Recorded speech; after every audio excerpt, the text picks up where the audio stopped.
The rain had been falling for hours, soft at first, then heavier, turning the narrow streets into mirrors reflecting the dim lanterns. She shivered as she wiped her wet hair from her face, glancing at the door of her tiny home, unsure if she could trust the strangers who had knocked so late. They were quiet, polite, and desperate, a man and a small boy, soaked to the bone, pleading for shelter just for the night. Something about the man unsettled her, though not in fear, more like a strange weight pressing gently against her chest. His eyes held a depth she couldn't name, and his calm voice seemed to smooth the sharp edges of the storm outside. She led them inside, offering blankets and a small meal. The boy smiled shyly, his hand brushing hers briefly, and she felt a flicker of warmth in her heart. But when the man looked at her over the flickering candlelight, she noticed the faint glint in his eyes, an elegance that was almost too perfect, too eternal. As she turned away to fetch water, she felt it, a sudden, unexplainable chill crawling along her spine and a whisper of a presence that seemed to watch, patient and silent. The room felt smaller, heavier. She froze. Outside, the storm raged, but inside, something far older than the night itself had arrived. The candle flickered, and for a heartbeat, she thought she saw shadows move on their own, as if the man was not just a visitor, but a secret waiting to unravel everything she thought she knew. The morning sun seeped weakly through the cracks of the wooden shutters, painting the small room in soft, trembling light. She stirred, feeling the weight of the night still clinging to her shoulders, her body aching from the storm, but her mind restless with questions she dared not speak aloud.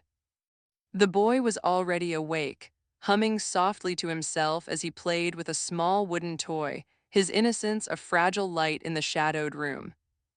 The man moved silently in the corner, barely stirring, yet there was a presence about him that made the air feel alive like the calm before a wave breaks. She caught him watching her from the reflection in the old, cracked mirror, his expression unreadable, almost tender. There was a quiet patience in his eyes, but behind it something unnameable, a longing, a sorrow, an age-old weight that pressed down on him and somehow on her as well. Over breakfast, they exchanged few words. The boy chattered happily about the storm, asking questions about her life, his voice a fragile tether to a world of ordinary troubles. She found herself relaxing in his laughter, in the small warmth that flickered like a candle in the room. But every time her gaze met the man's, a cold shiver ran down her spine, not fear, but awe. There was something noble, almost unbearably lonely in the way he held himself. By noon, curiosity gnawed at her. "Where are you really from?" she asked quietly, her voice hesitant. The man looked down at the boy, then back at her. He hesitated, as if choosing his words with care, his lips barely moving. "Somewhere far away," he said softly. "A place you wouldn't know, yet a place that's never left me." The words should have felt simple, but the way he spoke them carried a depth that stirred something inside her, a strange mix of sorrow and authority, a history untold, and perhaps a warning she couldn't understand. She sensed that his kindness toward her and the boy wasn't ordinary. It was deliberate, careful, almost fragile, like he was holding himself back from revealing more than the world could bear. As the day stretched into evening, she caught glimpses of him watching the shadows outside the window, listening to the wind, as though he could hear the storm before it even arrived. Her heart thumped not with fear, but with a gripping, unspoken awareness that this man, for all his gentleness, was no ordinary visitor. There was a power contained in him, restrained yet palpable, like a river dammed but ready to surge. And then, when she went to hang the drying blankets by the window, she noticed it, a fleeting reflection in the glass. For a second, the man's eyes glowed, faint and unearthly, not with malice, but with something impossibly old, something that had seen centuries and carried untold burdens. She froze, her breath catching, the warmth of the day turning suddenly cold around her. He turned toward her then, calm and impossibly composed, and for a heartbeat she saw the world through his eyes, a vision of endless nights, quiet sorrows, and relentless watchfulness. She wanted to ask, to understand, but no words came. The boy tugged gently at her sleeve, oblivious, and she realized the fragile line between ordinary life and the extraordinary presence beside her had already begun to blur. That night the wind whispered like it carried secrets, and the candlelight danced across the walls, casting shapes she could not name. The man stood by the window, silent, watching. She felt it again, the same chill as the first night, but now stronger, pressing closer, as if the air itself acknowledged who he was. And in the quiet she understood, even if only instinctively. The stranger who had come seeking shelter was far older, far deeper than she could ever imagine. Yet when she glanced at him, there was no threat, only a sorrowful gentleness that pulled at her chest. Her heart ached with unspoken questions, with a sense that her life and the boy S had just been rewritten. Outside, the night deepened, and the wind carried a soft, haunting promise that tomorrow would not be ordinary and that the man, this silent, noble, impossible man, would reveal truths that could change everything. The next morning arrived quietly, with mist curling along the cobblestone streets and dew clinging to the wooden beams of her home. She woke to find the boy gone from the room, replaced by the faint echo of laughter that drifted up from the small courtyard below. Curiosity pulled her to the window, and she saw him chasing butterflies, the morning light catching in his hair, his joy untainted by the world outside. The man was near the doorway, silent as always, watching, not with the impatience of a guest, but with a careful, almost protective presence. Something about him made her chest tighten, an inexplicable mix of awe and unease. His eyes, dark and deep, followed every movement of the boy, yet never intrusively. He exuded an aura of restraint, a quiet authority that demanded attention without demanding obedience. She prepared breakfast in the small kitchen, stealing glances at him from time to time. There was a strange rhythm in his movements, deliberate and composed, almost hypnotic. When he spoke, it was rare, but when he did, every word seemed to carry weight beyond its sound. "Do not worry," he said softly when she hesitated over a simple question about where he came from. "Not everything needs to be understood today." His presence, though unsettling, had begun to feel strangely comforting. She noticed little things: the way he straightened the boy's collar, the careful way he carried water from the well, the way he listened with genuine attention to her every word. There was a tenderness in his actions that contrasted sharply with the aura of power and age that clung to him, a duality she couldn't yet reconcile. By afternoon, curiosity overcame her caution. She dared to ask, "Who are you really?" Her voice trembled, though she tried to hide it. He looked at her then, not with anger, but with something deeper, a quiet vulnerability she hadn't expected. His lips pressed into a line, and for a long moment he did not answer. Then he spoke, low and careful. "I am someone who has carried a long life, longer than most can imagine, and yet tonight I am just a guest in your home." The words sent a shiver through her, not from fear, but from the weight they carried. She sensed that his humility was deliberate, a shield against the enormity of what he truly was. She wanted to reach out to understand, but the boy's laugh pulled her attention, and she realized that despite the mystery, life continued in its fragile, ordinary beauty. Evening approached with a slow, haunting elegance. The man stood by the window again, the candle light flickering across his face, highlighting the sharp lines and subtle warmth that coexisted in him. She noticed then that he wasn't just watching the storm outside, he was listening, attuned to the world in a way no ordinary human could be. Her heart ached with unspoken questions, her mind swirling with the quiet tension of knowing and not knowing. Suddenly, the boy ran toward her, his small hands clutching a tiny bundle of wildflowers. "Look, he saved them for me," he cried, pointing toward the man, who merely nodded silently, a shadow of a smile brushing his lips. In that moment, she saw the truth. The man's strength was not in domination or fear, but in subtle acts of care, in the quiet heroism that went unseen. Yet the night carried its own secrets. As she turned to thank him, her eyes caught a movement in the darkness outside, subtle and fleeting, almost imperceptible. The man's head snapped slightly, his gaze sharpening, the calmness replaced by a flicker of alertness. A tension she could feel but not name hung in the air like a breath held too long. She swallowed hard, the room suddenly feeling smaller, heavier, as if the shadows themselves were aware of him in ways she could not comprehend. And though he returned his attention to the boy with gentle patience, she could not shake the feeling that the man, this quiet, noble, impossibly ancient man, was guarding something far larger than herself or the boy, and that the coming night would demand a courage she had yet to understand. Outside, the wind whispered again, carrying a promise of revelations, of compassion, and of trials that would test everything she thought she knew about kindness, fear, and love. Night fell slowly, the sky a blanket of velvet pierced by faint stars, and the wind carried the scent of distant rain. She sat by the hearth, the fire barely keeping the chill at bay, the boy curled beside her half asleep. Outside, shadows shifted with the moonlight, and she could feel the strange energy of the man now standing near the window, his silhouette outlined in silver. He didn't speak, but she sensed his awareness stretching beyond the walls of the small house. Something about the way he held himself, still yet alert, made the air feel taut, charged with unspoken tension. She wanted to look away, to focus on the boy, but curiosity overpowered caution. "What are you?" she whispered, barely audible. He finally turned, his face calm, but his eyes glimmered with something ancient, something alive beneath the surface. "I am older than you can imagine," he said quietly. "I have seen centuries pass, and yet I stand here because tonight matters. Tonight, you and the boy matter." She tried to digest his words. The way he spoke carried not arrogance, but a weight of responsibility and quiet humility that was almost unbearable.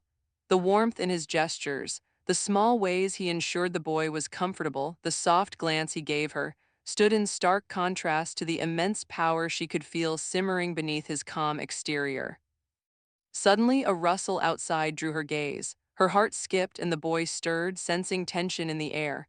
Without turning, the man's posture shifted imperceptibly, subtle but unmistakable. A force older than time itself seemed to respond to his presence.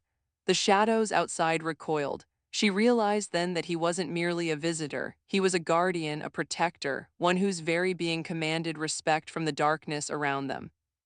He moved toward her slowly and placed a hand on her shoulder. It was firm, grounding, but not frightening. "Do not fear the night," he said softly. "It does not control you when you stand with courage. Trust in what you feel and in what is meant to protect you." The boy, half awake, reached for him instinctively, and the man's lips curved into the faintest smile, almost invisible, almost human. She watched, captivated, as his immense, quiet strength softened in those small, tender gestures. And yet she couldn't shake the unease gnawing at her. This man carried secrets far older and far darker than anything she had ever imagined. Then a sudden movement outside, faster, sharper, broke the fragile calm. His eyes flickered, amber glinting in the candlelight, and the air thickened, vibrating with a power that pressed against her chest. "Stay inside," he instructed, voice low, commanding yet calm. The words carried authority that brooked no argument, and she obeyed, clutching the boy to her. Moments stretched, and then the rustling stopped. Silence fell, heavy and almost sacred. She turned to him, searching for reassurance, and saw in his eyes not fear but vigilance, a quiet promise that he would face whatever came for them, even if she could not understand it. Her heart raced, caught between awe and fear. She wanted to ask what had happened, but no words came.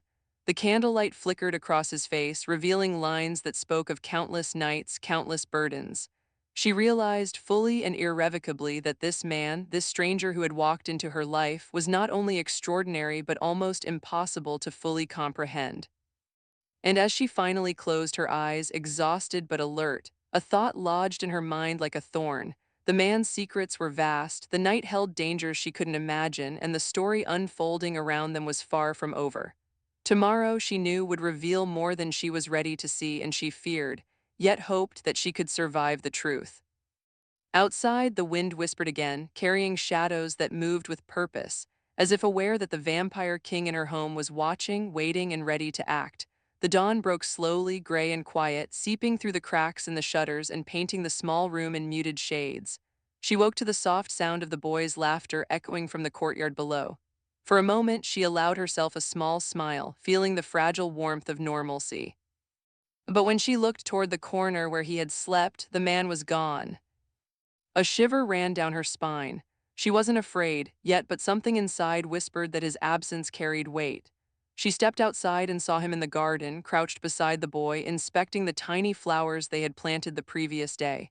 His fingers brushed the petals gently, almost reverently, and she realized then that his care for life, for something as small and delicate as these flowers, was deliberate, sacred even. The boy ran to her, eyes sparkling. "He saved them from the frost," he exclaimed, tugging at her sleeve.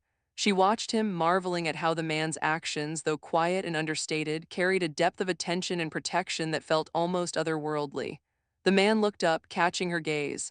For a heartbeat, his eyes softened, revealing an ocean of unspoken sorrow and patience that spanned centuries. She wanted to ask him why he cared so deeply, but words failed her.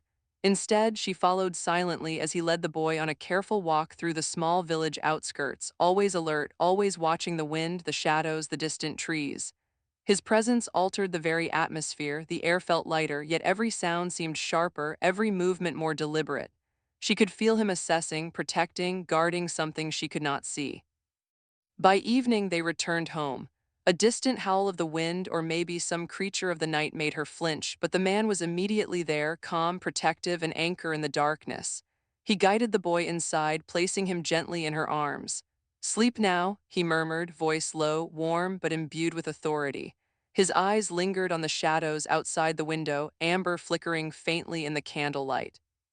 Then in a quiet moment he spoke to her, words barely above a whisper. "I have lived long enough to see the world's cruelties. I have learned that true protection does not come from strength alone, but from care, humility, and vigilance." She felt the weight of his gaze on her, and in it an invitation, a fragile trust he extended despite knowing she could never fully understand him. That night a sudden sound shattered the fragile calm, a rustling at the edge of the property, deliberate and unnervingly close. The man's posture shifted in a blink, eyes glinting with a power that seemed to ripple through the air itself.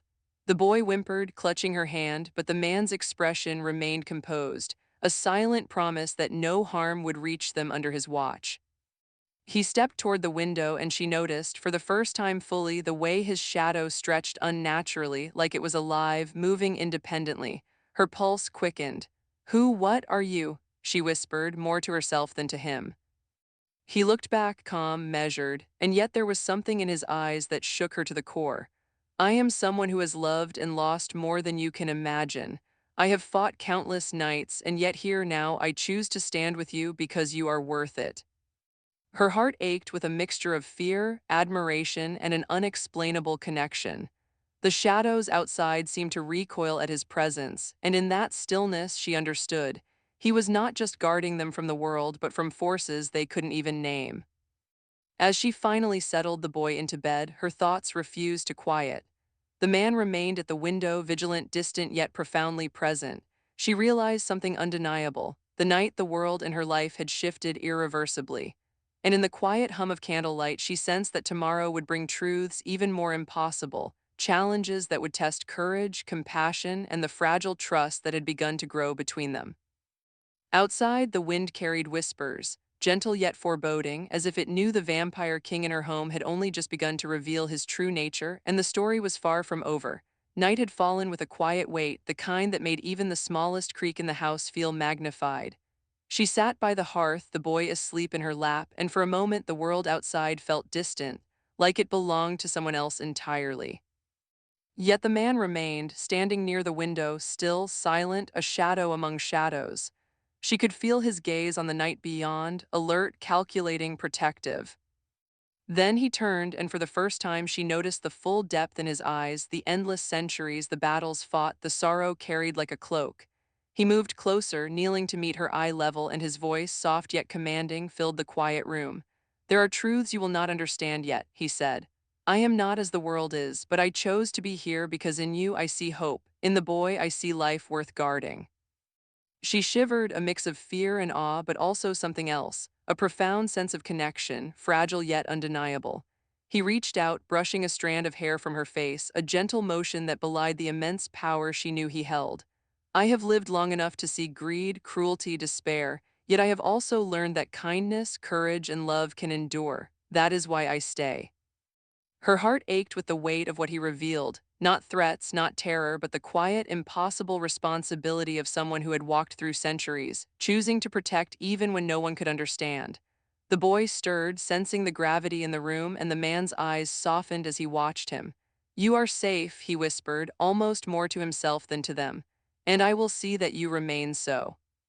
The candlelight flickered across his face, highlighting the gentleness beneath the sharp elegance of his features. She realized then that his power had always been paired with compassion, his immortality tempered by a desire to care for those who could not protect themselves. And in that moment, the enormity of who he was, vampire king, guardian, protector, was no longer terrifying but awe-inspiring. Outside, the wind rustled the trees, and she felt the faintest tremor of movement in the shadows, but he did not flinch. He simply stood, calm, vigilant, a living promise that the night could bring no harm under his watch. She understood then, the stormy nights, the chilling presence, the mysteries, they had all been tests of courage, trust, and humanity, and she had passed them not because of strength but because of heart. For the first time since he arrived, he smiled fully, a rare, almost human expression. The world can be cruel, he said quietly, but it can also be beautiful. You and this boy remind me of that, and for that I am grateful. She felt tears sting her eyes, not from fear, but from an overwhelming sense of understanding, gratitude, and awe.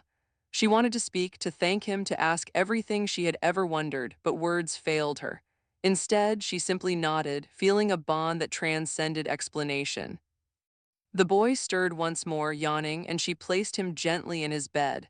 The man lingered by the doorway, watching them with the patience of centuries, his shadow stretching long across the room. The storm had passed, the night was quiet, and yet she knew that nothing in her life would ever be ordinary again. He finally moved to leave, pausing in the doorway. Remember, he said softly, strength is not only in what you fight, it is in what you protect. And kindness is the greatest power of all. And with that, he stepped into the shadows, fading as silently as he had appeared, leaving behind a lingering warmth, a promise, and the quiet truth that the vampire king who had come as a stranger had changed their lives forever. She held the boy close, feeling the echo of his presence, and whispered into the night, "Thank you for everything." Outside, the wind settled, carrying only the memory of a gentle, impossible guardian who had walked among them for a night and left a mark that would last a lifetime.